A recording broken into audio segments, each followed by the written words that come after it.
नमस्कार, first red में आपका स्वागत है। दिल्ली स्टूडियो से मैं हूं। नमस्कार, मैं हूं वीरेंद्र कुमार और एक घंटा ऑलमोस्ट हो चुका है मिहिर। स्थिति कुछ राज्यों में थोड़ी बहुत यहाँ जैसे दी थी उनका तो मेरे ख्याल से बेनिफिट है, कोई दिक्कत की बात ऑलमोस्ट। चलिए, इस बीच थोड़ा सा इंडिकेटिव एक्शन को भी देखेंगे, कुछ देर में आएगा। एसजीएक्स निफ्टी करीब 28 अंक नीचे है इस वक्त ऑलमोस्ट। आज सेंटर ऑफ अट्रैक्शन देखिए क्या होगा। सेंटर ऑफ अट्रैक्शन एक बार फिर से होंगे बैंक्स। कल बैंकों ने अगर आप देखें बिल्कुल डिफरेंट कुछ किया।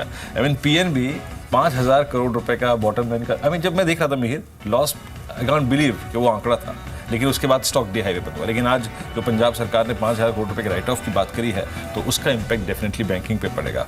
एक और चीज़ याद रखिएगा, अभी कुछ देर पहले सुमित ने आपको सारे कॉम्बिनेशन समझा दिए थे 5 राज्यों के, किस में कौन जीतेगा तो किस सेक्टर पे किन कंपनियों पर कैसा असर पड़ेगा।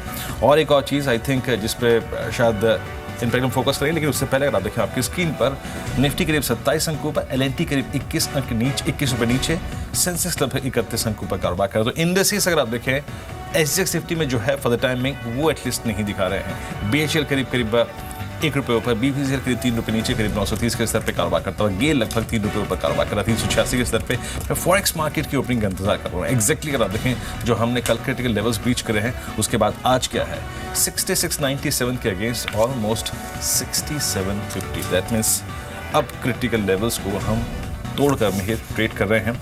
और आई थिंक ऑलमोस्ट जो एफआईज की अप्रोच पिछले 4-5 सेशन में नेगेटिव हुई है उसका क्लियर कट इम्पैक्ट है यहाँ पर।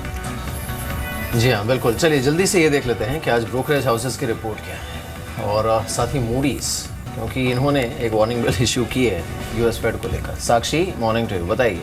Good morning Mihir. शुरुआत मूडीज के साथ ही करते हैं जो उन्होंने भारत के ऊपर रिपोर्ट जारी की है। पॉजिटिव रुझान है उनका इंडिया पर। उनका मानना है 2016 में भारत की जो ग्रोथ है वो बढ़कर 7.5% उनका रहने का अनुमान है। साथ ही चाइना में अभी भी स्लो डाउन जारी रहने से वर्ल्ड इकोनॉमी पर स्लो डाउन जारी रहेगा, ऐसा उनका मानना है। उन्होंने ये भी कहा है कि यूएस की जो ग्रोथ अनुमान है उसे उन्होंने घटाया है, 2.3% से घटाकर 2% कर दिया है। कहीं ना कहीं यूएस फेड की तरफ से इस साल दो बारी दरें बढ़ सकती हैं और वो वहाँ पर एक कॉशन उन्होंने क्रिएट किया है। साथ ही कमोडिटी कीमतें अभी भी वीक रहेंगी और जिससे भारत को काफ़ी फायदा होता हुआ नजर आएगा। इनफैक्ट भारत की जो डिमांड आउटलुक है वहाँ पर भी उनको बढ़त की अनुमान है और उससे ग्रोथ को कहीं ना कहीं एक स्पर्ट मिलता हुआ नजर आएगा। उनका मानना है कि भारत में घरेलू निवेश भी बढ़ने की संभावना है। इसके अलावा कुछ और रिजल्ट्स के बाद जो ब्रोकरेज हाउसेस की रिपोर्ट्स आई है वो भी देख लेते हैं। सीएलएसए ने पीएनबी पे के ऊपर एक रिपोर्ट जारी की है। यहाँ पर उन्होंने रेटिंग को डाउनग्रेड किया है, अंडर परफॉर्म से रेटिंग घटाकर सेल कर दिया है। लक्ष्य भी उन्होंने घटाया है और 90 से घटाकर सेल कर दिया। उनका मानना है कि asset quality worse than expected थी और बढ़ते प्रोविजंस के चलते Q4 में काफी वीकनेस देखने को मिली रिजल्ट्स में। मॉर्गन स्टैनली की रिपोर्ट है जेके लक्ष्मी सीमेंट पर। ओवरवेट की रेटिंग को यहाँ पर बरकरार रखा है। लक्ष्य दिया 406 का। उनका मानना है कि आगे आने वाली क्वार्टर्स में भी वॉल्यूम्स में तेज इजाफा देखने को मिल सकता है।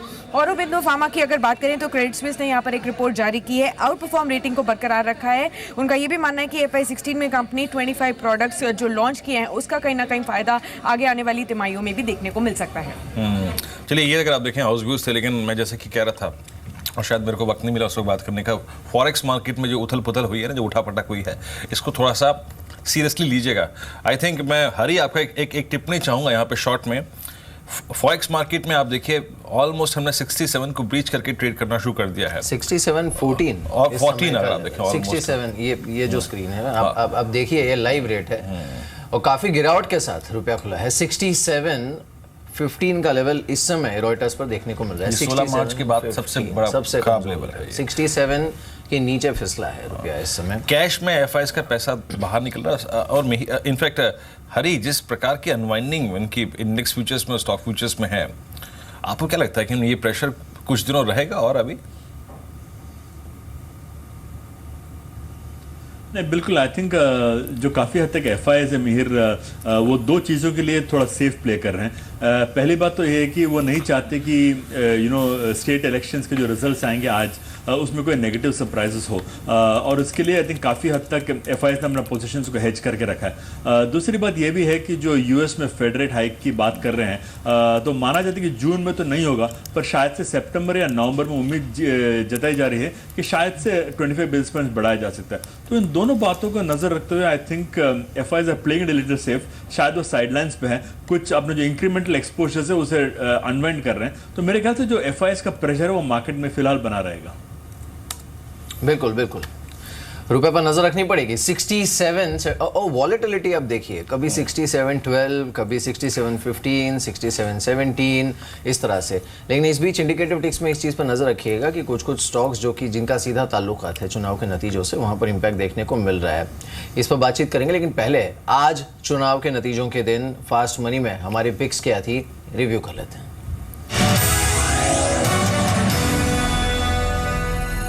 आज के ट्रेड में मैंने शुरुआत की आरपीजी लाइफ्स के साथ, जिसमें खरीदारी करने के सलाह 270 रुपये का लक्ष्य होगा। मेघमनी ऑर्गेनिक्स और आदित्य बिरला नुमो में भी आज के ट्रेड में आप खरीदारी करके चल सकते हैं। बतौर ईपीएस शेयर नतीजों से पहले मैंने सुलेक्ट एनर्जी पर दाव लगाया, एक अच्छी मजबूती देखने को मिल सकती है आज के ट्रेड में। 490 रुपये का लक्ष्य होगा। इसके अलावा सोनाटा सॉफ्टवेयर में खरीदारी करने की सलाह 155 रुपये का टारगेट होगा। जेके लक्ष्मी सीमेंट बेहतर नतीजे देखने को मिले, यहाँ भी उछाल देखने को मिल सकता है, जबकि ओएनजीसी में दबाव देखने को मिलेगा आज के ट्रेड में। हेक्सा बेयर और गैब्रियल इंडिया में खरीदारी करने की सलाह होगी। बतौर सुपर हिट शेयर आज के लिए मैंने सुपरजीत इंजीनियरिंग उतारा है। 80% तक पिछले 8 दिनों में डिलीवरी बेस्ड बैंक देखने को मिले, 170 रुपये का लक्ष्य होगा। शुरुआत की है मैंने टाटा मोटर्स डीवीआर के साथ, जहां पे आप खरीदादी कर सकते हैं 300 रुपये के टारगेट्स के लिए। 266 स्टॉप लॉस मेंटेन करें। आईएफबी इंडस्ट्रीज खरीदारी की राय दी गई 460 के टारगेट्स के लिए, 400 रुपये स्टॉप लॉस मेंटेन करें। कर इलेक्ट्रिक को भी चुना गया खरीदारी के लिए, 42 रुपये के टारगेट्स, करीब 36-50 स्टॉप लॉस मेंटेन कर सकते हैं। ईपीएस शेयर के बतौर मैंने इंडोरामा सिंथेटिक्स को चुना गया है। एक अच्छे सिक्वेंशियल आधार पर कंपनी नंबर्स आए, 36 रुपये के टारगेट्स रखें, 31-50 स्टॉप लॉस रखें। रेडिंगटन आप खरीदारी कर सकते हैं 121 के टारगेट्स के लिए, 108 रुपये के स्टॉप लॉस यहाँ पर मेंटेन कर सकते हैं। साथ ही साथ आपको खरीदारी बिकवाली करे चलने की राय दी गई कैस्ट्रॉल में, 345 टारगेट्स के लिए बिकवाली करें, 390 स्टॉप लॉस मेंटेन करें। रत्नावली मेटल चुना गया खरीदारी के लिए, 565 टारगेट्स के लिए, 510 स्टॉप लॉस मेंटेन करें। प्रीकॉल 58 रुपये का टारगेट रखें, 51 रुपये स्टॉप लॉस मेंटेन कर सकते हैं। आईटी स्पेस से इंटेलेक्ट डिजाइन को चुना गया है 240 टारगेट्स के लिए, 217 का स्टॉप लॉस मेंटेन करें। और आखिरी में सुपर हिट शेयर के बतौर एक अच्छे नंबर्स दिए हैं ओरिएंट ग्रीन ने, इसीलिए खरीदारी की राय दी जा रही है 13 रुपये के टारगेट्स के लिए, 11 रुपये 5 पैसे स्टॉप लॉस यहाँ पर आप मेंटेन कर सकते हैं। तो ये थी हमारी आज की फास्ट मनी की पिक्स। लेकिन अभी मार्केट खुलने में थोड़ा सा समय बाकी है, रुपया हालांकि काफ़ी वॉलेटाइल है। चुनाव का रिव्यू कर लेते हैं जिस तरह का डेटा अब तक आया है। हमारे साथ नीलाभ मिश्रा जी हैं, अब सीनियर जर्नलिस्ट, काफ़ी समय से देख रहे हैं चुनावों को। नीलाभ जी, मॉर्निंग टू यू, शुक्रिया इस बातचीत में शामिल होने के लिए। अब आसाम में हमने जिस तरह से देखा कि शायद हो सकता है अच्छी खबर बीजेपी के लिए मिले, लेकिन बाकी जो स्टेट्स है वहाँ पर आई थिंक ज़्यादा फोकस इस चीज़ पर रहेगा कि बीजेपी का वोट शेयर कैसा रहता है, और दूसरा लोकसभा चुनावों को एक बेंचमार्क बनाकर अगर देखा जाए तो उस समय जिन सीट्स पर, जिन कॉन्स्टिट्यूंसीज में वो आगे थे या फिर जहां उन्हें सीट्स मिली थी, वहां पर इस बार उनका प्रदर्शन कैसा होता है। इस पैमाने पर अगर देखा जाए तो आप कैसे देख रहे हैं बीजेपी का परफॉर्मेंस? देखिए, उसमें मुझे लगता है कि वेस्ट बंगाल में उनको जो उम्मीद थी और जैसा समय उन्होंने बांधा था लोकसभा चुनाव में, और उसके बाद वो उससे सेटबैक होगा वेस्ट बंगाल में, क्योंकि तृणमूल अभी तक का जो ट्रेंड है वो मैसिव लैंडस्लाइड, हाँ, वो बढ़ रहा है। दूसरा, और एग्जिट पोल के नतीजे भी वही कह रहे थे। केरल की जहाँ तक बात है तो वोट शेयर लगभग आसपास ही रहना चाहिए, क्योंकि उस समय भी थोड़ा सा रुझान दिखाई पड़ा था। और केरल में असल में पॉलिटी इतनी बाइपोलर है, तीसरी जगह बनाने के लिए थोड़ा समय चाहिए। ऑर्गेनाइजेशनली बीजेपी वहाँ पहुँचेगी, ये सही है, लेकिन तमिलनाडु में जो बीजेपी के लिए जो ज़रूरी चीज़ होगी, और वो सारे राज्यों में ज़रूरी चीज़ होगी, एक चीज़ और जो शायद आप मिस कर गए, वो ये होगा कि जो सरकारें बनती हैं उनका सेंटर से क्या रिलेशनशिप होगा, और इस पे बीजेपी की नज़र रखनी होगी, क्योंकि वो जीएसटी के लिए भी, जैसे बिल्स के लिए भी ज़रूरी है। अगर वो सरकारें हॉस्टाइल होती हैं, अगर जो राज्यों में बनती हैं, तो अड़चनें बीजेपी की कम नहीं होंगी।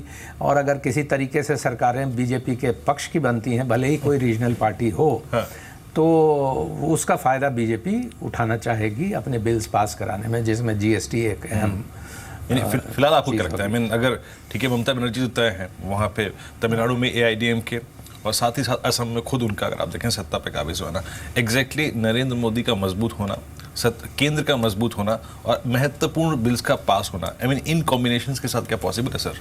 देखिए, अगर ममता थोड़ा डिपेंडेंट रहती है, अगर ये क्लोज रेस होता ममता और लेफ्ट और कांग्रेस के बीच में, और ममता थोड़ा कम सीटों से जीतती, तब तो वो थोड़ा झुकी होती बीजेपी के सामने। लेकिन अगर लैंडस्लाइड विन आएगी तो वो किसी भी चीज़ के लिए बहुत तगड़ी कीमत ऐंठेंगी केंद्र से। और जहाँ तक तमिलनाडु की बात है, तमिलनाडु में जयललिता बीजेपी को ज़्यादा सूट करती हैं बनिस्बत करुणानिधि, जो सीधे तौर पे कांग्रेस के अलाई हैं। तो अभी जो वहाँ रुझान आ रहे हैं वो अभी के आधार पे कुछ हम बहुत कह नहीं सकते। हालांकि क्लोज रेस वो एक लग रहा है। आसाम में भी अभी रेस क्लोज है, लेकिन जो शुरुआती जो रुझान थे और जो एग्जिट पोल के नतीजे हैं, बीजेपी को एज है, वहाँ बढ़त है बीजेपी को।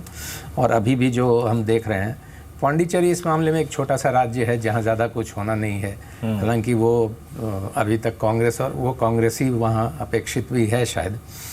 तो ये होगा। अब आगे निगोशिएशंस कैसे होते हैं, अगर लेफ्ट एलडीएफ या यूडीएफ दोनों ही बीजेपी के लिए केरल में एक बुरी चीज़ है। केरल में तो उसको समर्थन नहीं मिलने वाला है केंद्र सरकार को, और वो एक होस्टाइल सरकार ही होगी, चाहे वो लेफ्ट की हो या कांग्रेस की। जी।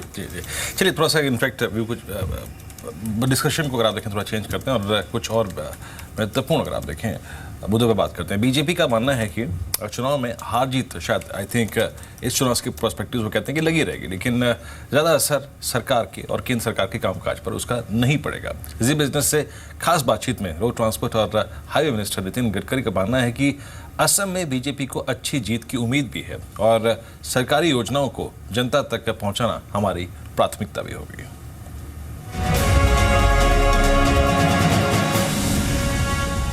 जो रिसेंट विधानसभा चुनाव हुए हैं और जिस तरह का बीजेपी का परफॉर्मेंस रहा है, इससे आप किस तरह से एनालाइज करें? आप खुद इतने समय से पार्टी से जुड़े हुए रहे हैं। देखो, पॉलिटिक्स जब रूलिंग पार्टी कोई भी आती है तो कभी विधानसभा हारती है, कभी जीतती है, ये चलने वाला है। अभी जैसे कुछ राज्यों में चुनाव हो रहा है, कुछ राज्यों में तो हमारा अभी तक एक भी एमएलए नहीं है, तो कोई हम एकदम हमारी सरकार आएगी ऐसा दावा करना भी बेकार है। पर एक बात जरूर है कि जहाँ बिल्कुल नहीं है, इस समय हमको पब्लिक सपोर्ट बहुत बड़ा मिला है, और ऐसे स्टेट है जहाँ अभी तक हमारा राज नहीं है, वहाँ हम राज हमारा आ सकता है, ऐसी स्थिति आ रही है। देखिए, politics is a game of compulsion, limitation and contradictions. कुछ चुनाव जीतते हैं, कुछ चुनाव हारते हैं। जीतने से अहंकार नहीं बनना चाहिए और हारने से निराशा नहीं बननी चाहिए। It is part and parcel of the game. चलते रहना चाहिए, काम करते रहना चाहिए। कोई चुनाव जीतेंगे, कोई चुनाव हारेंगे। अल्टीमेट जो है कि जो इकोनॉमिक नीतियों को लेकर हम चल रहे हैं और जो देश को भय, भूख, आतंक, भ्रष्टाचार से मुक्त करना है और गांव, गरीब, मजदूर, किसान का कल्याण करना है, इसमें अगर हम कामयाब होंगे तो हमारी वो सबसे बड़ी जीत होगी, और उसके लिए हमको ताकत के साथ काम करना है। यही मिशन हमारे सबके सामने है। तो कहीं ना कहीं संकेत यही होगा कि जो भी नतीजे आते हैं, बीजेपी का रवैया, नीलाभ जी, वेरी क्विकली यही रहेगा कि ये मैंडेट मोदी सरकार पे नहीं है, ये स्टेट का अपना मुद्दा है। वो सही भी है, लेकिन अगर असम की जीत होती है तो ये अभी जो कह रहे हैं, अगर असम की जीत होती है तो इसको टॉम टॉम करेगी बीजेपी, बहुत बड़ी उपलब्धि के तौर पर नहीं करेगा। चलिए नीलाभ जी, वो उसमें बीजेपी के मोराल के लिए ज़रूरी है एक जीत। ये बिल्कुल सही बात है। चलिए नीलाभ जी, शुक्रिया हमारे साथ इस बातचीत में शामिल होने के लिए। मार्केट्स ओपन होने वाले हैं और उससे पहले आज के जो की ट्रिगर्स हैं, एक तो देखिए अब निफ्टी हरे निशान में, लेकिन हार्डली 5-6 पॉइंट्स की मजबूती यहाँ पर देखने को मिल रही है। रुपया काफ़ी वॉलेटाइल है, इस पर नज़र रखनी होगी आज जिस तरह से ये बिहेव कर रहा है, और साथ ही उन कंपनीज पर नज़र रखनी होगी जो कि सीधा जिनका ताल्लुकात है चुनावी नतीजों से। एक बार देख भी लेते हैं उन कंपनीज को, वहाँ पर क्या हो रहा है। जो हमने अलग अलग स्टेट के हिसाब से, अलग अलग स्टेट्स में जिन कंपनीज पे सीधा असर हो सकता है, उन कंपनीज को आपके सामने रखा हुआ है। फिलहाल तो आप देख सकते हैं, इन स्टॉक्स पर आप नज़र रखिएगा। आज दिन भर जिस तरह का चुनावी रुझान आएगा, इसका सीधा इम्पैक्ट इन स्टॉक्स पर देखने को मिलेगा। जी हाँ, चलिए इस बीच एक दो ट्रेड्स और जोड़ लेते हैं आई थिंक, और इनफैक्ट मैं थोड़ा सा आपको इंडिकेटिव एक्शन में बताता हूँ कि एग्जैक्टली क्या हो रहा है। निफ्टी करीब 5 अंकों पर है और कुछ स्टॉक्स जहाँ पर तेज़ी है, काफ़ी तेज़ी है, उसमें ल्यूपिन अगर आप देखें 1654 पे लगभग 16 रुपये ऊपर। आज इस स्टॉक को मॉनिटर करना है, नतीजे आने। डॉक्टर रेड्डीज अगर आप देखें करीब 1% ऊपर, अदानी पोर्ट्स एंड SEZ और एक SBI, ये अपने आप को अगर आप देखें हार लेवल्स पे कमाल करते हुए। आज जिन स्टॉक्स में सॉफ्टनेस है, इस क्रम में सबसे ऊपर Tata steel, ONGC, HCL technologies, IndusInd bank और L&T। ये 4 दिग्गज, आई मीन गेनर्स के साइड में भी और लूजर्स के साइड में भी कुछ दिग्गज खड़े हुए हैं। और एक और चीज़, थोड़ा सा मिड कैप में चलते हैं और स्मॉल कैप में चलते हैं। वहाँ कुछ स्टॉक्स जहाँ पे अच्छी परफॉर्मेंस है और इनफैक्ट थोड़ी सी खराब परफॉर्मेंस है।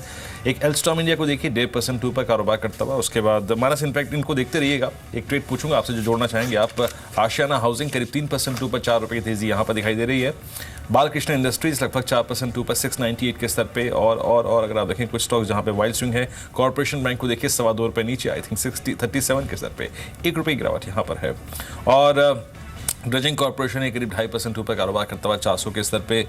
और गेटवे इंडस्ट्री पार्क्स 307 के स्तर पर 1.25% की तेजी यहाँ पर है। ग्रीन प्लाई इंडस्ट्रीज, इसको देखिए काउंटर अगर आप देखें काफ़ी सॉफ्टनेस, लगभग 1% नीचे कारोबार कर रहा है यहाँ पर। गुजरात फ्लोरोकेमिकल्स लगभग 2% ऊपर तेज है। और कुछ स्टॉक्स जहाँ पे तेजी है उसमें इंडियन होटल्स, यहाँ पे काफ़ी अच्छा खासा मूव है। जेन इरिगेशन, इसको देखिए करीब करीब 1% ऊपर कारोबार कर रहा है। ये इंडिकेटिव एक्शन का अगर आप देखें क्रक्स है। और आप ये देखिए जेके लक्ष्मी सीमेंट, ये स्टॉक भी अगर आप देखें अच्छा खासा मूव देता हुआ लगभग 3% ऊपर कारोबार कर रहा है जेके लक्ष्मी सीमेंट है। और लैंको इन्फ्राटेक 1% ऊपर। मॉन्सेंटो इंडिया, यहाँ पर अगर आप देखें आज तेजी नजर आ रही है।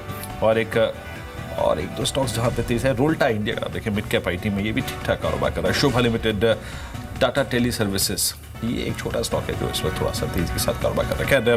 निफ्टी ऑलमोस्ट आप देखिए इंडिकेटिव एक्शन में 5 अंक के ऊपर फ्रीज हुआ था, लेकिन बहुत सारी चीज़ें इसके बाद ओपनिंग के बाद भी जुड़नी है। लेकिन ओपनिंग कहाँ होगी? 7875, ये इंडिकेटिव एक्शन का अगर आप देखें क्लोजिंग स्तर था।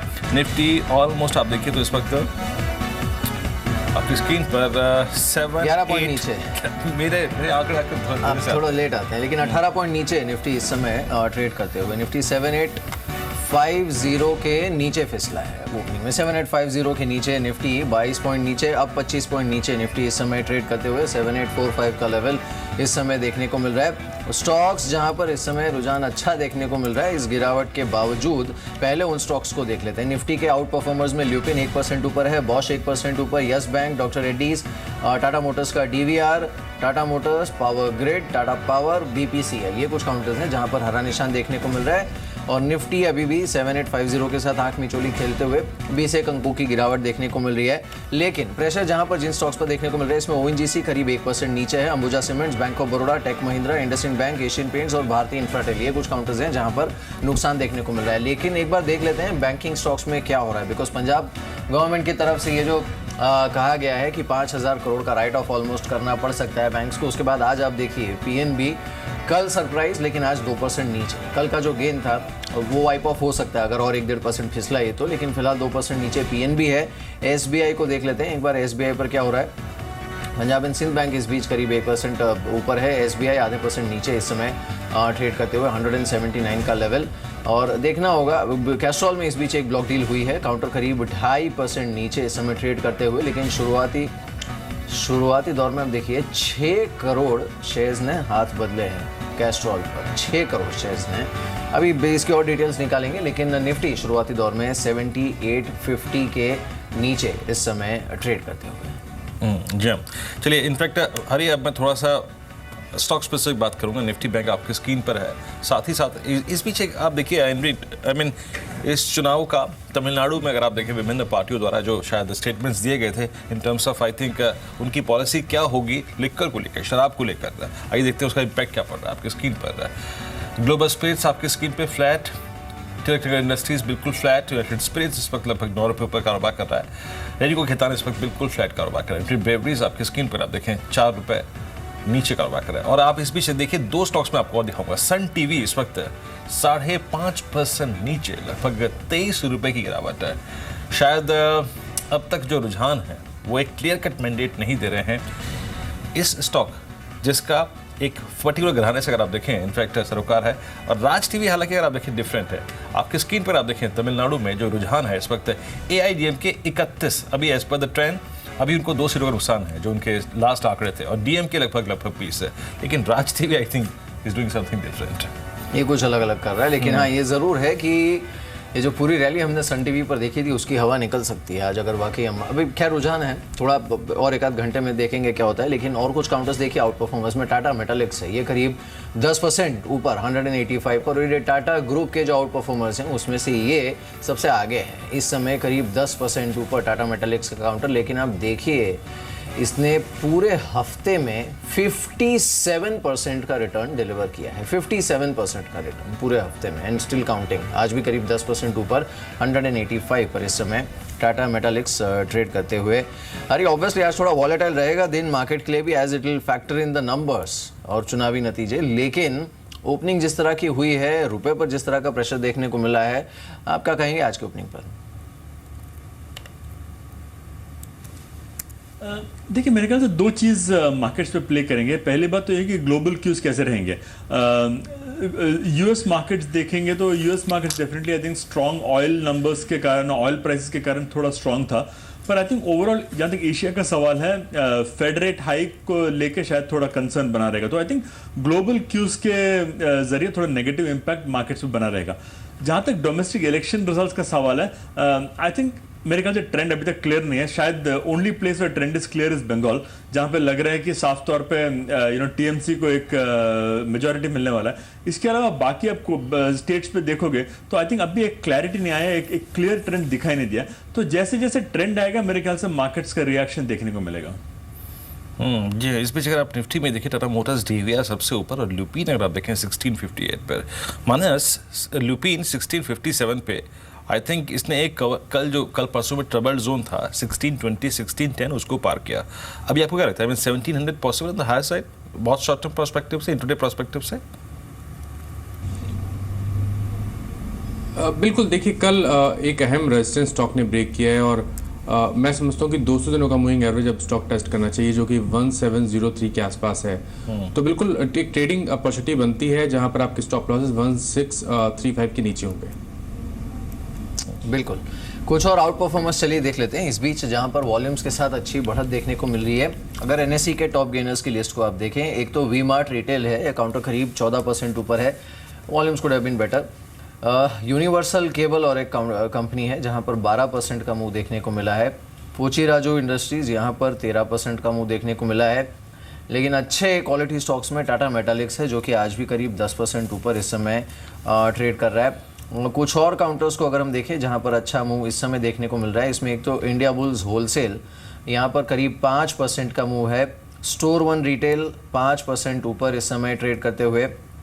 डेयरी स्टॉक्स पर आपको नज़र रखनी होगी, जिस तरह का आज इनफैक्ट एक लिस्टिंग भी होने वाली है, इस पर नज़र रहेगी हमारी। लेकिन इस बीच रुपए को एक बार देख लेते हैं, इसमें गिरावट और एक्सटेंड हुई है। अब 67.22 का लेवल यहाँ पर देखने को मिल रहा है, यानी एग्जैक्टली 25 पैसे की गिरावट कल की क्लोजिंग से इस समय देखने को मिल रही है। 66.97 पर ये कल क्लोज हुआ था, इस समय 67.22 का लेवल यहाँ पर देखने को मिल रहा है। तो रुपये पर भारी गिरावट इस समय देखने को मिल रही है और ये पिछले आई थिंक ऑलमोस्ट 2.5 से 3 महीने का सबसे निचला लेवल है, जो कि इस समय रुपए पर देखने को मिल रहा है। 67.22 का लेवल यहाँ पर 16 मार्च के बाद सबसे निचले स्तर पर रुपया इस समय ट्रेड करते हुए। निफ्टी 38 पॉइंट नीचे 7832 का लेवल इस समय। और कुछ एक लूजर्स को अगर आप देखेंगे, मिड कैप के लूजर्स को देखते हैं एक बार। टोरेंट पावर अब 10.5% नीचे इस समय ट्रेड कर रहा है और सन टीवी गिरते गिरते अब जा पहुंचा है 6.5% नीचे, यानी करीब 399 के आसपास। 400 का लेवल इसने ब्रीच किया है अभी अभी, और ये 6.5% नीचे 399 का लेवल यहाँ पर। बाकी लूजर्स में ऑयल इंडिया है, Tata Communications, Arvind Limited, Petronet, LNG, ये कुछ अन्य काउंटर्स हैं जहाँ पर भारी नुकसान। टोरेंट पावर पर मानस क्या करना चाहिए? देखिए, टोरेंट पावर की बात करिए तो एक साइडवेज मूव हम काफ़ी समय से देख रहे थे, 250 हायर साइड पे, 220 लोअर साइड पे। बट आज एक गैप डाउन ओपनिंग हुई है, तो यहाँ पर मैं समझता हूँ थोड़ा इंतजार करें तो बेहतर रहेगा। इम्पॉइंट ये है कि स्टॉक ने आज अपना 200 दिनों का मूविंग एवरेज टेस्ट किया है, तो पॉसिबल है कि इस गिरावट के बाद हमें यहाँ पर थोड़ा सा बाइंग टेस्ट देखने को मिले। मैं समझता हूँ कि अगर किसी के पास स्टॉक है या तो आज किसी ने लॉन्ग पोजीशन बनाई है, तो आज के लोग उस स्टॉप लॉस बना के चलें जो कि 199 के आसपास है। स्टॉक एक बार 210 के ऊपर निकलेगा तब उम्मीद बढ़ जाएगी कि एक रिकवरी देखने को मिलेगी और उस रिकवरी में स्टॉक 222-225 तक के लेवल्स टेस्ट कर सकता है। इस बीच आप देखिए बाजार में सॉफ्टनेस बढ़ी है, 35 अंक नीचे 7834 के स्तर पे निफ्टी है और कुछ स्टॉक्स जो कि इस वक्त ज़्यादा टूट रहे हैं। आप इसमें देखिए जरा एक बार पीएनबी को देखिए। पीएनबी ऑलमोस्ट अगर आप देखें डेलो की ट्रैजेक्टरी की तरफ कारोबार करता हुआ, जरा एक बार पीएनबी पे आइएगा आपके स्क्रीन पे, ये देखिए ऑलमोस्ट 1.5 के आसपास 2.5% नीचे।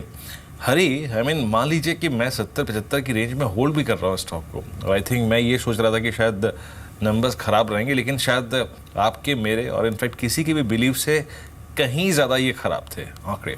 74-45 पे करना क्या चाहिए? आई मीन होल्ड करें या फिर निकल जाए एक बार पीएनबी जैसे स्टॉक्स के साथ जहाँ पे पैथेटिक नंबर है बॉटम लाइन पे? आप ये देखिए इनके ग्रॉस एनपीएस ऑलमोस्ट 12.97। क्या करेंगे आप पीएनबी पर? नहीं, बिल्कुल जैसे आपने सही फरमाया। आई थिंक सबसे बड़ी जो समस्या है वो है gross NPS. I think 13% NPS gross NPS रख के मुझे नहीं लगता कोई भी बैंक सर्वाइव कर सकता है।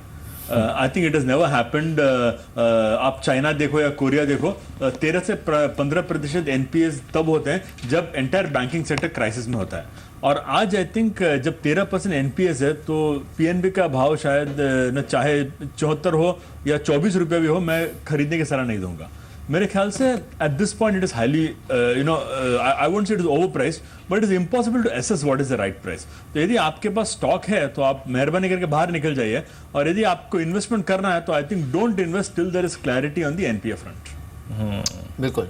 चलिए इस बीच रुपए पर एक बार बात कर लेते हैं। हमारे साथ शमिक बोस इस समय जुड़े हैं और 67.22 का लेवल रुपए पर इस समय देखने को मिल रहा है। शमिक, जिस तरह का स्लाइड इस समय है रुपए पर, आप क्या स्ट्रैटेजी सजेस्ट करेंगे?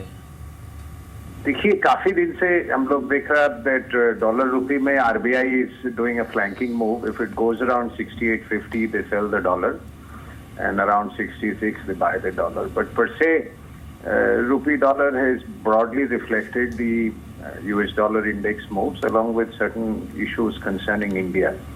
But as you see, the India story is weakening. There's a lot of bad debts and growth is slowing down in certain sectors. So people are assuming that the inflows will not be that much and there could be some outflows. So fundamentals have changed a little bit in favor of rupee weakening. Sir exactly एक और चीज़ पूछूंगा आपसे। I mean जिस प्रकार के fade के minutes रहे और जो बातें हो रही कि यूएस में जून में शायद एक रेट हाइक हो जाए, आपको लगता है कि हमें जिस प्रेशर की आप बात कर रहे हैं ये कंटिन्यू करेगा? और आई थिंक इस प्रेशर जोन में ये कहाँ तक जा सकता है लोअर साइड पे रुपया?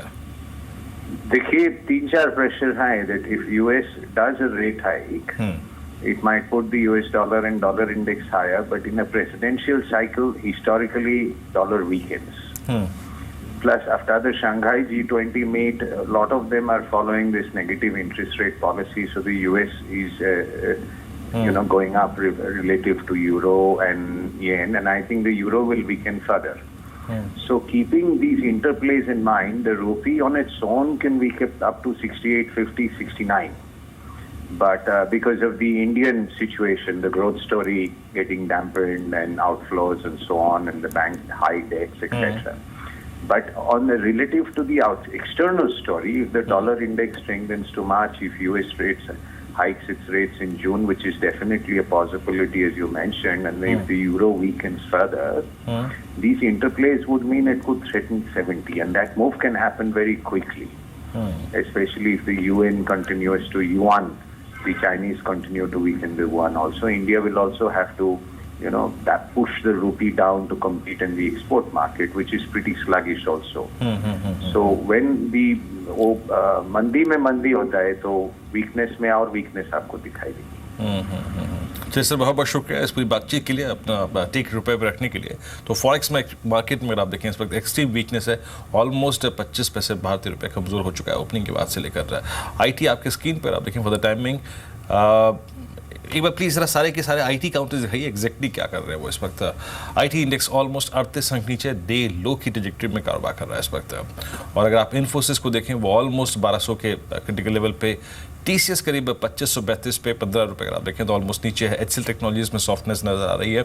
हरी, बहुत संक्षेप में आईटी स्टॉक्स पे आपकी राय इस वक्त? पहली बात तो यह है कि हम आईटी पे सलाह यही देंगे कि आप लार्ज कैप स्टॉक्स पे फोकस कीजिए। देखिए, ओवरऑल हमें मालूम है कि आईटी जो स्पेंडिंग ग्रोथ है वो नेगेटिव है, तो definitely I don't think IT stocks will be out performers. But यदि आपको एक डिफेंसिव बेट के जरिए खरीदना है तो आप इन्फोसिस और टेक महिंद्रा खरीद सकते हैं। चलिए, इस बीच रोज हम आपके लिए एक ऐसा स्टॉक लेकर आते हैं जहां पर आप नजर रख सकते हैं, आपको अच्छे रिटर्न्स मिल सकते हैं। सुपर शेयर आज का सुमित है हमारे साथ। बताइए सुमित।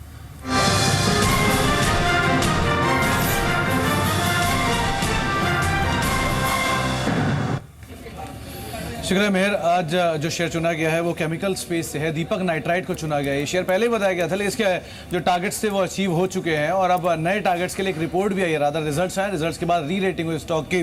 कंपनी का नतीजा है, मुनाफा करीब 32% बढ़ा है इस तिमाही के अंदर।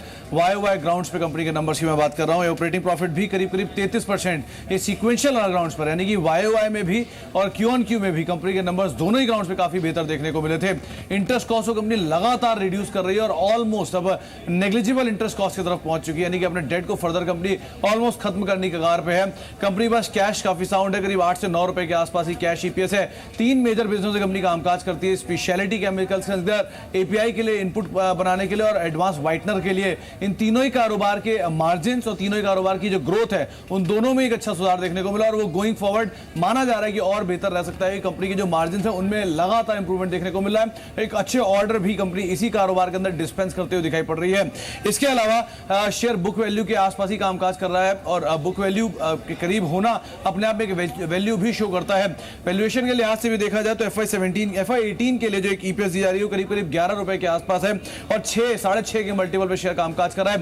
पूरा केमिकल सेक्टर करीब 20 से 22 के मल्टीपल पे कामकाज करता है, यानी कि इस पूरे स्पेस में एक अच्छी वैल्यू के तौर पे भी शेयर को देखा जा रहा है। जिस तरह की रिसेंटली नंबर्स आए हैं, री रेट हुआ है स्टॉक, इंडिया इन्फ्लुएंस की एक लेटेस्ट रिपोर्ट को रेफर किया जा रहा है और उनका मानना है कि अब स्टॉक के लिए जो नए टारगेट्स होंगे वो 3 डिजिट में होंगे। करीब करीब 135 रुपए के टारगेट्स के लिए आप यहां पे खरीदारी करके चल सकते हैं।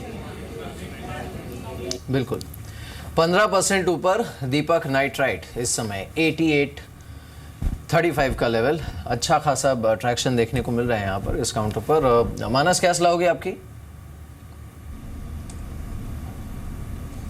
देखिए चार्ट्स पे तो बहुत ही क्लियर ब्रेकआउट है। हालांकि ये जरूर है कि 60 रुपीज से हायर टॉप से हायर बॉटम्स हम ऑलरेडी बनते हुए देख रहे थे, बट आज जिस तरह के मूव्स आए हैं, जिस तरह स्टॉक ने 80 रुपए के लेवल्स को ब्रेक किया है, ऐसे लगता है कि अभी भी स्टॉक में पोटेंशियल करीब 102-103 रुपए तक का है।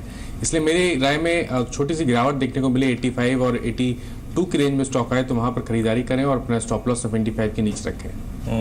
हरी, आपको एग्जैक्टली अब इस वक्त chemical, agrochemicals, fertiliser space, specially chemical segment में यहाँ कोई स्टॉक अट्रैक्ट कर रहा है जिसको आपने लेवल्स पे लेना चाहते हो या फिर रिकमेंड कर रहे हो, क्लाइंट्स को रिकमेंड किया हो?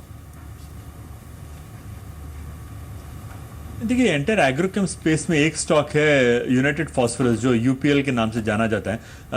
आई थिंक हम मानते हैं कि यह स्टॉक हर डिप पे खरीद सकते हैं। ये लगभग 480 से अभी 600 तक रैली कर चुका है, तो एक डिप्स के लिए इंतजार कीजिए। तो आई थिंक इनका जो कंसर्न था कि इनका लैटिन अमेरिकन मार्केट्स में स्लो डाउन हो रहा है, that is being compensated by other markets. So I think every dip you can buy UPL. इसके अलावा और कोई एग्रोकेम स्टॉक पे तो कोई खास पॉजिटिव नहीं है। इस बीच आप सन टीवी को देखिए और सन टीवी अब इस वक्त 7.25% नीचे और 2 दिन से मेड इसमें इतना ओआई जुड़ा था ना, आई मीन इतना स्ट्रॉन्ग ओपन इंटरेस्ट जुड़ा था। आई थिंक वो पोजीशंस काफ़ी ट्रैप हुई होंगी। अभी फॉर द टाइमिंग वायदा कारोबार में आप देखिए तो करीब करीब 7% ओपन इंटरेस्ट बिल्डअप 3,26,000, यानी नंबर इक्वेशंस जो बन रही हैं उसको देखने के बाद शायद ट्रेडर्स शॉर्ट भी जा रहे हैं इस काउंटर्स में। राज टीवी हालांकि अगर आप देखें ऑलमोस्ट 11 रुपये पर 72.30 के स्तर पे कारोबार कर रहा है इस वक्त, 19% की तेज़ी लेकर। खैर मैं इन स्टॉक से थोड़ा सा बाहर निकलता हूँ। आई मीन एक इशू और हमने डिस्कस किया था आज, T stocks, I mean Assam का टी स्टॉक्स से अगर आप देखें बड़ा सा रुकावट होता है। एक बार सारे के सारे टी स्टॉक्स दिखाइए, राज टीवी और सन टीवी से थोड़ा सा हट के अगर आप देखें देखते हैं मैक्लोय रसल आपकी स्क्रीन पर आप देखें करीब करीब 1 रुपये ऊपर कारोबार कर रहा है 190 के स्तर पे। उसके बाद जयश्री टी 85.50 के स्तर पे 1% ऊपर कारोबार कर रहा है, 5 रुपये की तेजी यहाँ पर है। आसाम कंपनी 6 रुपये के स्तर पे कारोबार कर रहा है, 5% ऊपर। और कुछ स्टॉक्स को देखिए, ये सारी अगर आप देखें McLeod Russel, Tata Global, Dhunseri Tea, Diana Tea, सारे के सारे स्टॉक्स अगर आप देखें तो ऑलमोस्ट एक डायना टी को अगर मैं छोड़ दूँ तो बाकी सब हरे निशान में है। हरी, इनमें से कोई स्टॉक आपको पसंद है? आई मीन चाहे वो टी हो, कॉफ़ी सेगमेंट हो, हालांकि टी को मैं आई थिंक आज चुनाव से जोड़ के देख रहा हूँ, लेकिन इस पूरे स्पेस में कोई खास पसंदीदा स्टॉक आपका? हाँ, जैसे आपने कहा है नो, ये जो टी के स्टॉक्स है, I think that's a very narrow play on what is going to happen in Assam. तो आई थिंक उस पर कोई व्यू लेना मुश्किल है because it's more of a political game. जहाँ तक I think T and coffee stocks का सवाल है, आई थिंक हमें 2 स्टॉक्स अच्छे लगते हैं। एक तो टाटा ग्लोबल है, I think which at this prices looking to be very good play both on the FMCG space and on the coffee space. एक और स्टॉक में हमारा थोड़ा कॉन्ट्रेरियन व्यू है, that is Cafe Coffee Day. हम लोग जानते हैं कि कैफे कॉफी डे पिछला साल लिस्ट हुआ था और पोस्ट लिस्टिंग परफॉर्मेंस काफी खराब रहा है। हम मानते हैं कि अब इसका जो बॉटमिंग आउट लगभग हो चुका है और द वर्स्ट में भी बिहाइंड, तो प्रॉब्ली आपको एक लॉन्ग टर्म व्यू से खरीदना है तो आप कैफे कॉफी डे खरीद सकते हैं। काकटिया सीमेंट पर एक बार चलिए नजर डालते हैं। इस बीच ये काउंटर इस समय अपर फ्रीज पर है, 5% ऊपर 587 का लेवल इस समय यहाँ पर देखने को मिल रहा है। तो इस काउंटर पर आप नज़र रख सकते हैं।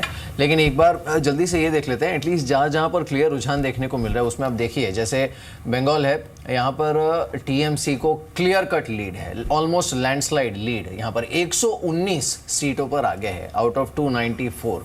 तो यहाँ पर तो कोई डाउट है नहीं। अब तमिलनाडु में देखिए, यहाँ पर एक्चुअली दाव उल्टा पड़ा है डीएमके का। एआईए डीएमके 54 सीटों पर आगे है, ये मार्केट में फैक्टर्ड इन नहीं था।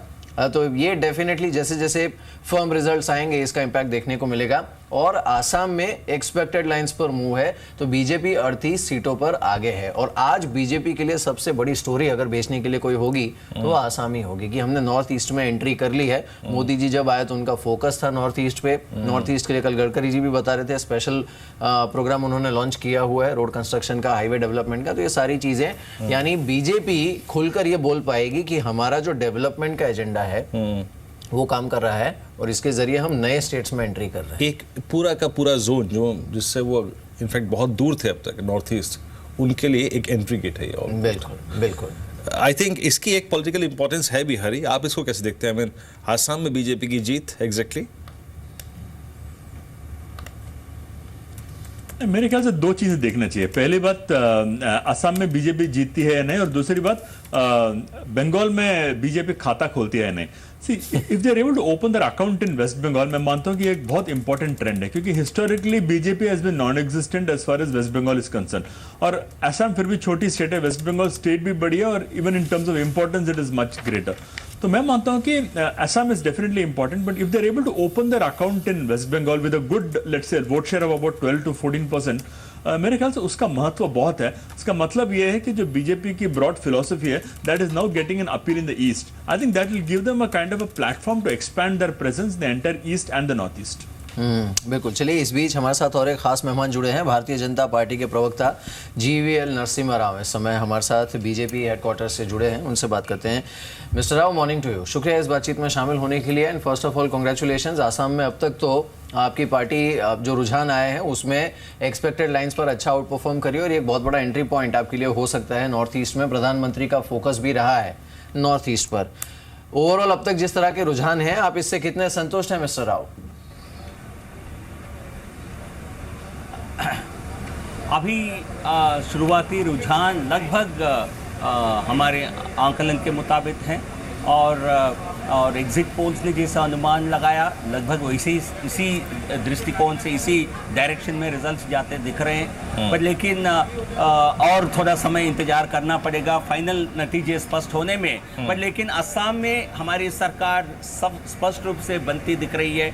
जिस राज्य में हम 12% से ज़्यादा वोट कभी नहीं मिला हो हमको, पिछले विधानसभा में केवल हमें 5 सीट मिले थे, और 5 सीट से लेकर के आज सत्तारूढ़ दल बनना असम में भारतीय जनता पार्टी के लिए एक बहुत बड़ी उपलब्धि होगा, बहुत बड़ी हमारे लिए राव साहब माना जाएगा। ओके, लेकिन जो मेहनत मशक्कत और जो आई थिंक नंबर्स चाहते थे एटलीस्ट उस राज्य में घुसना, उसमें एंटर करना, पश्चिम बंगाल में आप शायद वहां पे वो वास्तविकता नजर नहीं आ रही है। इसको लेकर थोड़े दुखी हैं आप?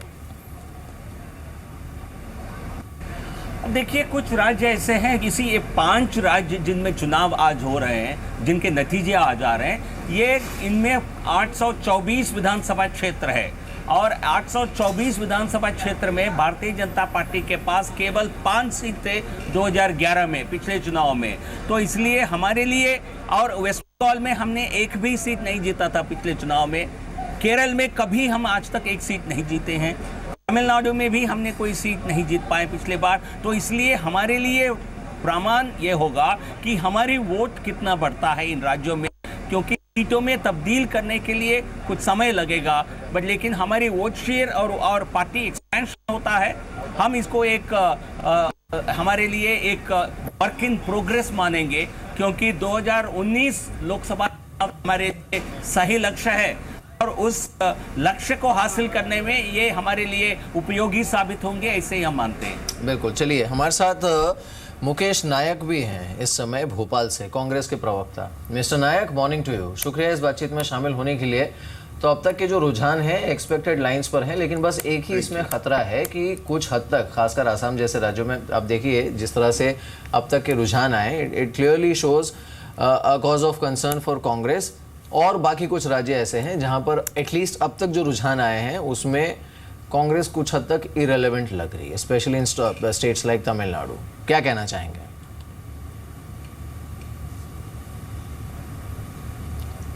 नहीं, अप्रासंगिक नहीं हुई है कांग्रेस किसी भी राज्य में। हमारा वोट परसेंट को हम एनालाइज करेंगे, इलेक्शन परिणाम पूरे आने दीजिए। असम का जहाँ तक सवाल है, वहाँ पर यूनाइटेड डेमोक्रेटिक फ्रंट से जो हमारा अलाइनमेंट नहीं हो पाया, उसके कारण डिस्ट्रीब्यूशन ऑफ वोट्स का एडवांटेज बीजेपी को मिला। दूसरी बात, 15 साल से हमारी सरकार होने के कारण एक सहज परिवर्तन की इच्छा, एंटी इनकम्बेंसी फैक्टर असम में था, उसका भी खामियाजा कांग्रेस को भुगतना पड़ा। 35% माइनॉरिटी का वोट है असम में, और वहाँ पर बदरुद्दीन अंसार अजमल के साथ जो हमारा अलाइनमेंट नहीं हो पाया, उसके कारण जो एक बांग्ला बोलने वाला जो माइनॉरिटी का व्यक्ति है और जो असम बोलने वाला माइनॉरिटी का व्यक्ति है, इसमें विभाजन हो गया और उस डिस्ट्रीब्यूशन ऑफ वोट्स का एडवांटेज बीजेपी को मिला। केरल में ये परंपरा रही है कि एक बार कांग्रेस जीतती है, दूसरी बार लेफ्ट फ्रंट जीतता है। केरल ने अपनी परंपरा को दोहराया है, वहाँ बहुत चौंकाने वाला परिणाम नहीं आया है। पश्चिम बंगाल में जरूर, पश्चिम बंगाल में और तमिलनाडु में यहाँ हमारा वोट परसेंटेज गिरा है, हमारी सीटों की संख्या भी गिरी है। इसको हम एनालाइज करेंगे, नए सिरे से कहाँ हमसे गलती हुई है उसको एनालाइज करेंगे, उसको सुधारने का प्रयत्न करेंगे। लेकिन ये कह देना कि कांग्रेस बिल्कुल इरेलेवेंट हो गई है, अप्रासंगिक हो गई है, उचित नहीं होगा। बिल्कुल। लेकिन मिस्टर नायक, खैर चलिए, अप्रासंगिक तो मैंने कहा भी नहीं, लेकिन ये आपने जो कहा पश्चिम बंगाल तमिलनाडु में एक तो वोट शेयर गिरा है कांग्रेस का, और दूसरा ये जो अलायंसेज हैं, जैसे आसाम में भी आपने खुद कहा कि जो अलायंस नहीं हो पाया यूडीएफ के साथ, उसका खामियाजा कहीं ना कहीं आपको भुगतना पड़ा। ये अलायंसेस के मामले में कहीं ना कहीं कांग्रेस का जो गणित है वो क्या कमजोर साबित हो रहा है? जी हाँ, इसमें और ज़्यादा सोच विचार की आवश्यकता है और ज़्यादा एक सामंजस्य की आवश्यकता है। देखिए, बीजेपी, पूरे देश में जो बीजेपी का विस्तार हुआ है वो 2 कारणों से हुआ है।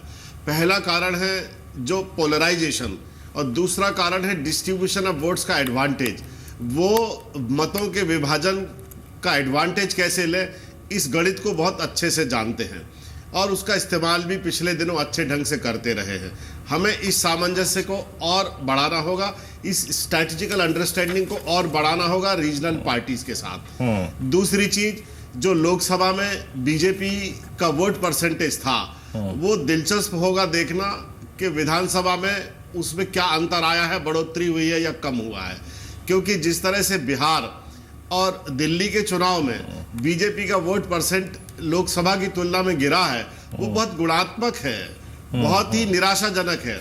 यानी इतना बड़ा बहुमत केंद्र में लेने के बाद आप 2 साल के अंदर जिस तरह का, पश्चिम बंगाल में भी पिछले दफे 17% वोट था उनका, 2011 के विधानसभा चुनाव में 4% वोट था उनका, लोकसभा में 17% हो गया। अभी देखना है कि उसमें क्या फर्क आया है। ओके राव साहब, एक और चीज आई थिंक इकोनॉमिक सेंस भी होता है किसी मैंडेट का। आई थिंक आपको जो असम में मैंडेट मिल रहा है, या फिर जो पश्चिम बंगाल में ममता जी को, या फिर तमिलनाडु में जयललिता जी को, उसको रिस्पेक्ट देनी होगी हमें। आई थिंक अब जो इन दोनों पार्टीज को या फिर इन दोनों दलों को जो मैंडेट मिल रहा है, ये इसकी सिग्निफिकेंस, फाइनेंशियल सिग्निफिकेंस क्या है?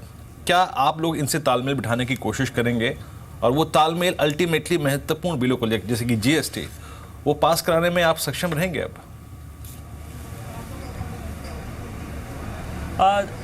देखिए, चुनाव आज हम चुनाव के नतीजे के विश्लेषण कर रहे हैं, लेकिन एक इम्पॉर्टेंट जो पहलू आपने जिसका जिक्र किया है, उसमें आप देखिए सभी राज्यों में यदि आपको एक ट्रेंड नजर आता है, वो है कांग्रेस पार्टी का जो कांग्रेस पार्टी खत्म होने की कगार पर खड़ी है। जिस राज्य में, असम में लगातार वो 15 साल अपने बल पर सत्ता में रहे, और आज कह रहे हैं हमारी हार का कारण हम 2-4 पार्टियों को अपने साथ हम जोड़ नहीं पाए। यदि कांग्रेस अपने ही बल पर जीतने वाले राज्यों में भी अलायंसेस ढूंढने लगी है तो किस हद तक उनकी असुरक्षित महसूस कर रही है, ये अपने आप में ये एनालाइज करता है। जहां तक बाकी राज्यों में भी देखिए, कांग्रेस की हार सभी राज्यों में हो रहा है। केरल में हो रहा है जहां उनकी सत्ता है, तमिलनाडु में हो रहा है, सभी राज्यों में उनके गठबंधन भी खत्म हो रहे हैं। तो इसलिए मैं समझता हूं इसका बहुत असर केंद्रीय राजनीति, राष्ट्रीय राजनीति पर होने वाला है।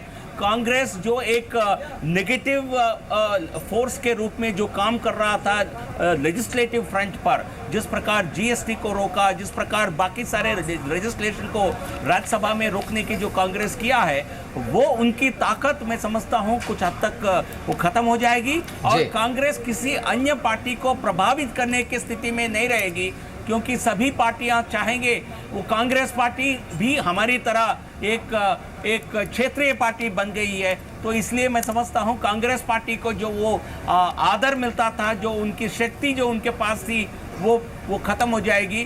और हम सभी राजनीतिक दलों के साथ लेजिस्लेटिव फ्रंट पर हम कोऑर्डिनेशन चाहेंगे, हम सबकी समर्थन चाहेंगे। इसमें आइडियोलॉजी, इसमें पॉलिटिकल डिफरेंसेस कहीं सामने नहीं आएंगे। बिल्कुल मिस्टर राव, वेरी क्विकली अब मैं इसे एक दूसरे परिप्रेक्ष्य से देखता हूं। एक तो देखिए, केरल कांग्रेस के हाथ से फिसलता हुआ लग रहा है, बंगाल में वैसे ही उनका कोई जादू चलना था नहीं, आसाम उनके हाथ से निकला है, और तमिलनाडु में जिस तरह से एटलीस्ट इस समय लग रहा है कि अम्मा ने अपसेट किया है, इन सबको जोड़कर अगर हम देखें तो क्या फिर ये माना जाए कि राज्यसभा में अगले सेशन में बीजेपी का दबदबा बढ़ेगा, उनका बार्गेनिंग पावर बढ़ेगा? बिकॉज कल मेरी गडकरी जी से भी बात हो रही थी और उन्होंने साफ कहा कि हम अगले सेशन में जीएसटी पास करा लेंगे।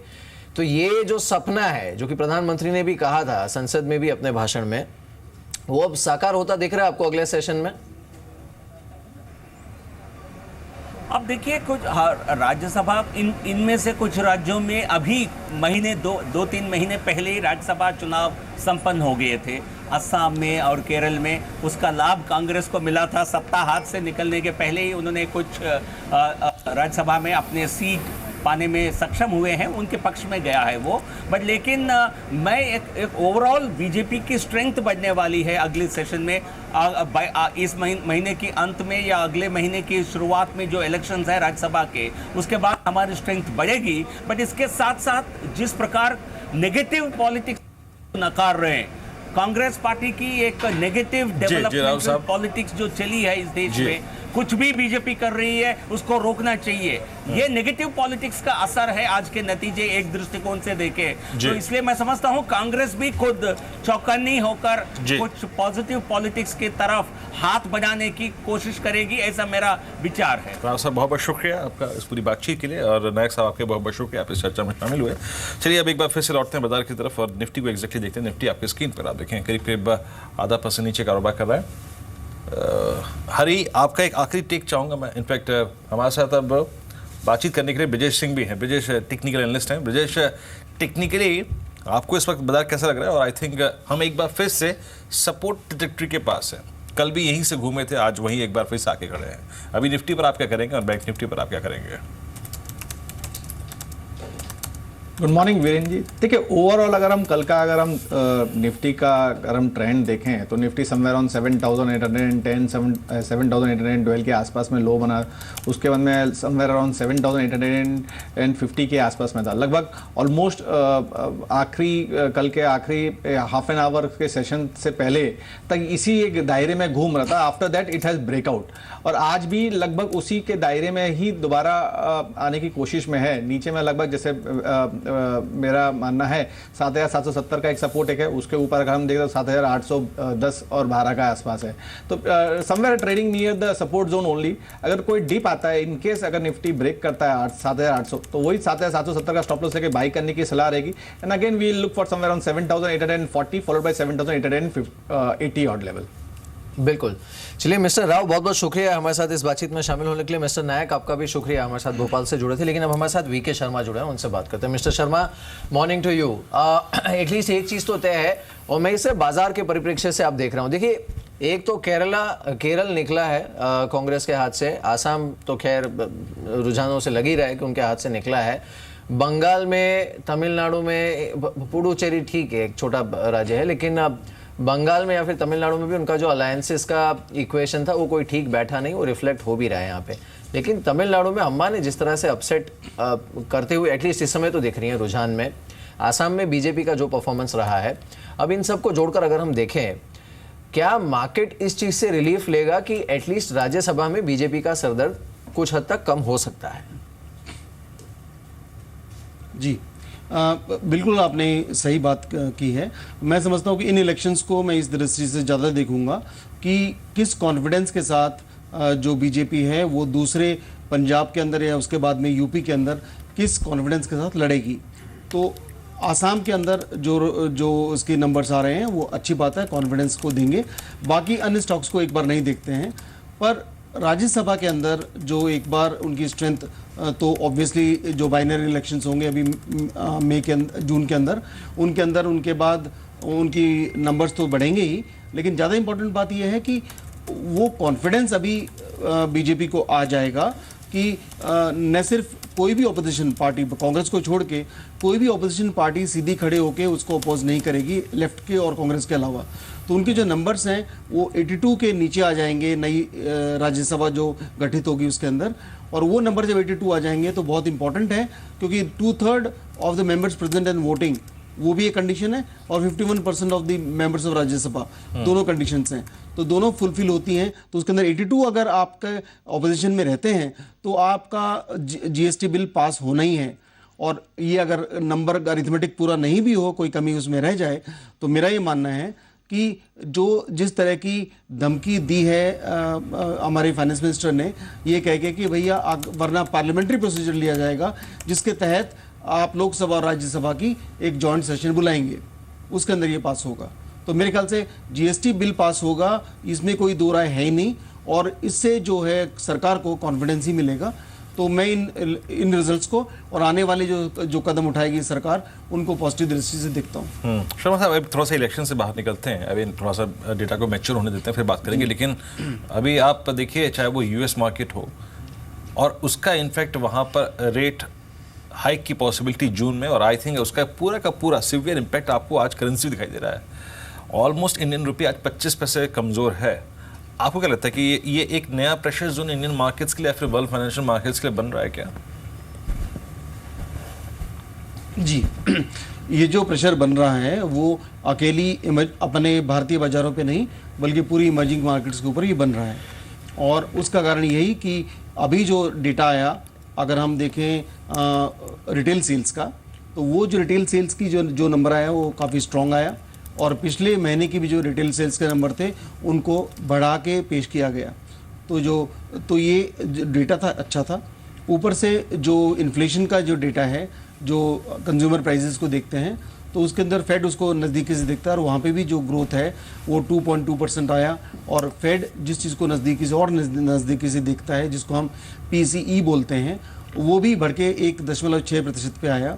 तो ये सब इंगित करते हैं कि फेड अपने जो टारगेट है, फुल एम्प्लॉयमेंट तो है ही वहाँ पे, और इन्फ्लेशन भी बढ़ रहा है। तो ये सब चीज़ें, इन सब चीज़ों ने कॉन्फिडेंस दिया वहाँ के लोगों को, फेड के मेंबर्स को, कि वो हाइक के लिए बोलें। पर मेरा मानना है ये जून महीने के अंदर हाइक फिर भी नहीं आएगा, क्योंकि डॉलर पहले ही बहुत स्ट्रांग हो चुका है नीचे के लेवल से। 90 पॉइंट समथिंग से डॉलर इंडेक्स अभी वापस अपना घूम के ऊपर आ गया है। और सबसे बड़ी बात यह है कि फेड का जो मीटिंग है और ब्रेक्सिट, जो एक बार ब्रेक्सिट कहना तो उसको गलत है, तो वहाँ का जो नंबर होगा, जो डेटा है, वो भी दोनों आसपास हैं।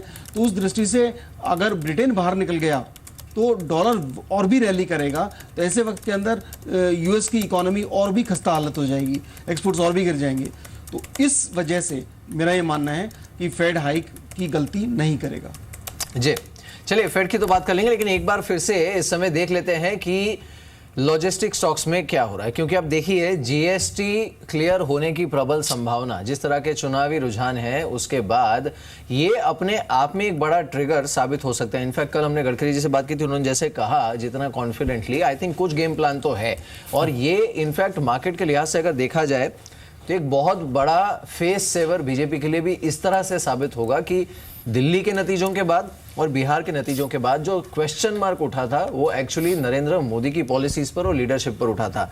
इस बार बीजेपी ये बोलेगी कि आसाम में हमने खाता खोला है, एक नया स्टेट नॉर्थ ईस्ट में जहां पर हमारी एंट्री हुई है, और दूसरा बाकी स्टेट्स में वैसी उनकी कोई खास स्ट्रॉन्ग प्रेजेंस नहीं थी, लेकिन कांग्रेस को जिस तरह का खामियाजा भुगतना पड़ा है उसके चलते कहीं ना कहीं बीजेपी के लिए जो एक जिसे कहते हैं पॉजिटिव कमेंट्री या फिर अप्रोच करना संसद में पहले के मुकाबले काफ़ी आसान हो जाएगा। लॉजिस्टिक स्टॉक्स पर काफ़ी अच्छा इम्पैक्ट है इसका। शर्मा जी, अब अगर फिर से वही कहानी दोहराई जाएगी, जीएसटी जितना ब्राइट लगेगा इसका क्लियर होना, इन स्टॉक्स को और कितना रीरेट होता आप देख रहे हैं ऊपर की तरफ? मेरे ख्याल से ये जो स्टॉक्स ये अपने उच्चतम लेवल से काफ़ी गिरे हुए हैं और मेरे ख्याल से कम 30-40% वहाँ से स्टॉक्स आपको नीचे मिलेंगे जो इन्होंने पहले छुआ था, इस अपेक्षा से कि ये बिल पास हो सकता है।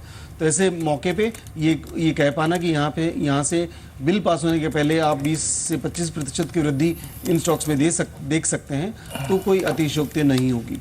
मेरे ख्याल से ये तो अवश्यम भाई है, ये तो होना ही है। तो उसके लिए समय के लिए आप उसको पैसेज होने के इंतजार की बजाय अगर इस वक्त इन स्टॉक्स में इकट्ठा करना शुरू करेंगे तो आप उस वक्त सोच सकते हैं कि मैं 20% प्रॉफिट में बैठूं या थोड़ा और एक्सटेंड करूं। तो ये आपके पास एक चॉइस होगी, तो पोजीशंस आपको अभी लेनी चाहिए। शर्मा साहब, एक और चीज़, आई थिंक क्रूड पे बात करेंगे। आई मीन क्रूड जितना चल चुका है लोअर लेवल से, आई थिंक पैमाइश करें तो 70-75% क्रूड चलने के बाद अब कितना रूम बाकी है और क्या ये जो बाकी रूम है वो आपको गुंजाइश देता है कि आप रिलायंस, ओएनजीसी, गेल या फिर केन को इन लेवल्स पे हाथ लगाएं एक बार के लिए? देखिए, पहले क्रूड पे आते हैं। तो क्रूड बेसिकली एक डेरिवेटिव है, क्रूड फ्यूचर्स डेरिवेटिव है। ऑब्वियसली अंडरलाइंग जो उसकी कमोडिटी है वो तो क्रूड है ही, लेकिन वो डॉलर का भी डेरिवेटिव है। तो डॉलर क्योंकि अभी नीचे से बढ़ने लगा है और अगर हम जिस तरह से ये माने कि अगर ये फेड हाइक हो सकता है, जो मेरा निजी मानना है कि नहीं होगा, और ब्रेक्सिट अगर होता है तो डॉलर और भी स्ट्रेंथन होगा, ऐसे मौके के अंदर क्रूड का वीक होने की ज़्यादा संभावनाएं हैं।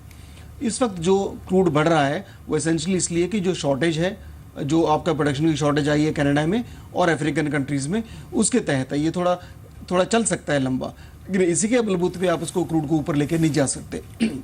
तो मेरे ख्याल से यहाँ से ये सोच पाना कि यहाँ से और ऊपर जाएगा, थोड़ा सा समय लगेगा, गिर के ही ऊपर जा सकता है।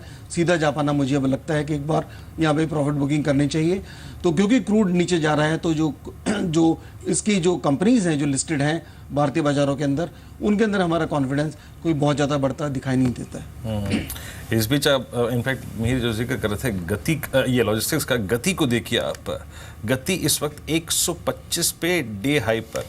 इस वक्त अगर पूरे एंटायर अगर आप देखें लॉजिस्टिक्स स्पेस में जो कि सबसे क्रिटिकल ब्रेकआउट की तरफ बढ़ रहा है वो है गति। क्यों बताऊं मैं आपको?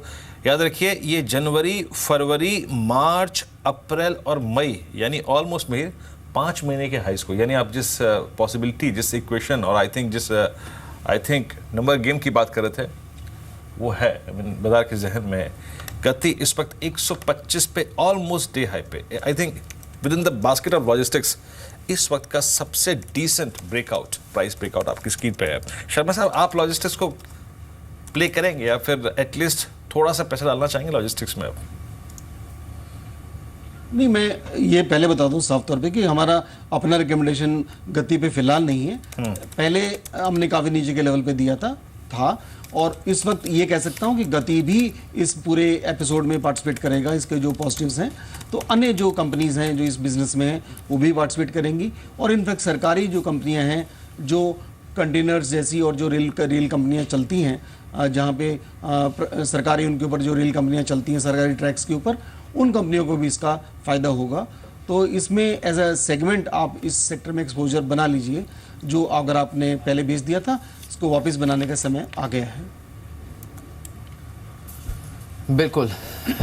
चलिए, इस बीच एक बार देख लेते हैं इस समय जिस तरह का रुझान है। आज रुपया अभी भी देखिए 67.22 के आसपास ट्रेड कर रहा है और ये डेफिनेटली एक नज़र रखनी होगी आज इस पर।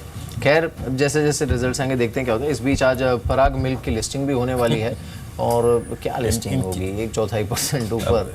आज जो प्री ओपन टेक्स हैं उसमें से मलाई निकलेगी या ये फटेगा। आई थिंक यही कल डिस्कस कर रहे थे हम पराग मिल्क। मलाई पता नहीं जैसे तैसे भर दिया। मलाई तो दिख नहीं रही है ज़्यादा, दिख नहीं रही है। फट नहीं जाए लिस्टिंग होने से पहले, आप फट नहीं जाए बस। आई थिंक खैर पराग मिल्क आपकी स्क्रीन पर आप देखें इस वक्त 215.70 कोई बदलाव नहीं है इस वक्त।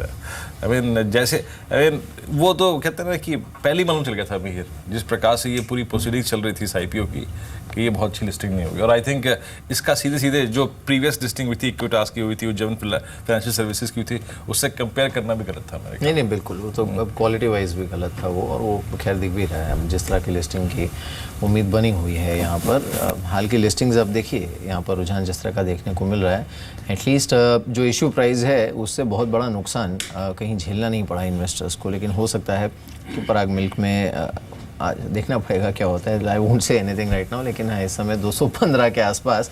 लेकिन जो बड़ी खबर आ रही है वो आ रही है चुनाव की काउंटिंग से, और इसमें आसाम में बीजेपी भारी बहुमत की ओर आगे बढ़ रही है।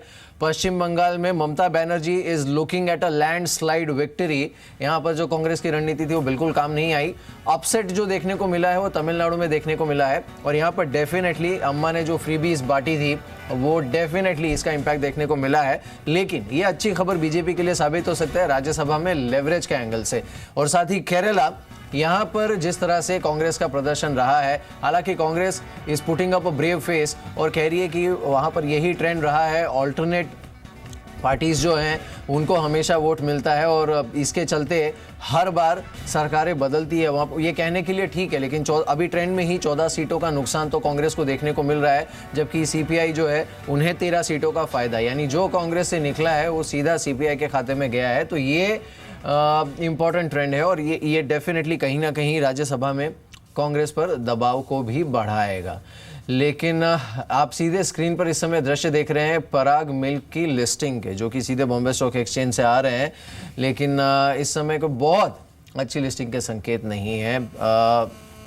In fact we have the ticks now, तो लिस्टिंग हो चुकी है और 7 रुपये ऊपर इशू प्राइस से करीब 7-8 रुपये का फायदा यहाँ पर पराग मिल्क पर देखने को मिला है इस समय। तो ये 11 रुपये ऊपर 226 पर इस समय 215 का आई थिंक इशू प्राइस था, तो वहाँ से हल्की सी बढ़त 13 रुपये ऊपर इस समय पराग मिल्क 228 के आसपास ट्रेड करते हुए।